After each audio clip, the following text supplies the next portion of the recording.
अच्छा सर, इसमें अगला सवाल नंबर 4 ये है कि हम नमाज में जो पढ़ते हैं अस्सलामु अलैका अय्युहन नबी व रहमतुल्लाहि व बरकातुहू जी, इसके कॉन्टेक्स्ट में बुखारी और मुस्लिम में अब्दुल्लाह बिन मसूद की हदीस है कि हम पढ़ते थे अस्सलामु अला जिब्राइल अस्सलामु अला मीकाईल।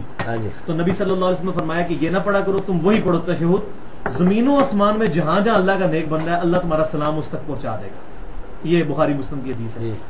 अब इसकी वजह से कुछ मैंने देखा है देवबंद में भी थोड़ी रिजिडनेस, कुछ सलफियों में भी है कि वो कहते हैं कि हम इसको हकायत के तौर पे सलाम को पढ़ रहे होते हैं। हालांकि ये सख्त मेरे नजदीक मैं समझता हूँ बदबख्ती है कि अगर हम ये अकीदा रखें कि हम इंशाइया पढ़ रहे हैं लेकिन हमारा हाज़िर नाज़िर का अकीदा नहीं है, अल्लाह को चाह रहा है सलाम, तो ऐसा अकीदा दुरुस्त हदीस के मुताबिक तो यही बनता है।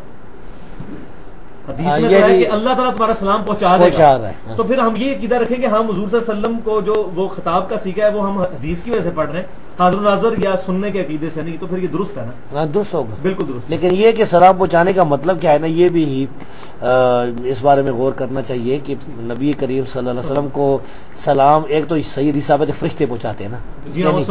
अब ये कहना कि फलां आदमी जो है मसलन जाफर साहब जो है आपको सलाम कह रहे फलां के बेटे, तो ये सही हदीस से साबित नहीं, सारी बातें सही। ठीक है जी। अच्छा सर, अच्छा ये भी आपको पता है ना कि अब्दुल्लाह बिन मसूद ने फरमाया कि फिर अलन नबी कहने लगे रसूल सल्लल्लाहु अलैहि वसल्लम। लेकिन वो बड़ी अजीब उनकी शाज़ है रवायत। वो शाज़ किस तरह उनकी? इस तरह सर कि उनका ये जो उन्होंने लॉजिक बनाई है ना जी, हुजूर की जिंदगी में भी अगर कोई मक्के में नमाज पढ़ता था और हुजूर को खिताब करता था तो वो कैसे दुरुस्त था?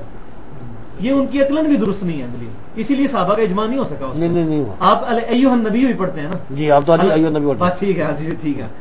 अच्छा सर, दूसरा ये है कि अगर कोई शख्स अस्सलातु वस्सलामु अलैका या रसूलल्लाह हाज़िर नाज़िर के अकीदे से नहीं, बस इसी अस्सलामु अलैका अय्युहन नबियों पे क़यास करते हुए पढ़ता है और उसमें कोई बदअकीदगी नहीं जो हमारे बरेलवी भाइयों में है, तो उसके ऊपर हम क्या शिर्क का फतवा नहीं लगाते? बिदअत का लगाएंगे कि इसका ये अमल बिदअत है।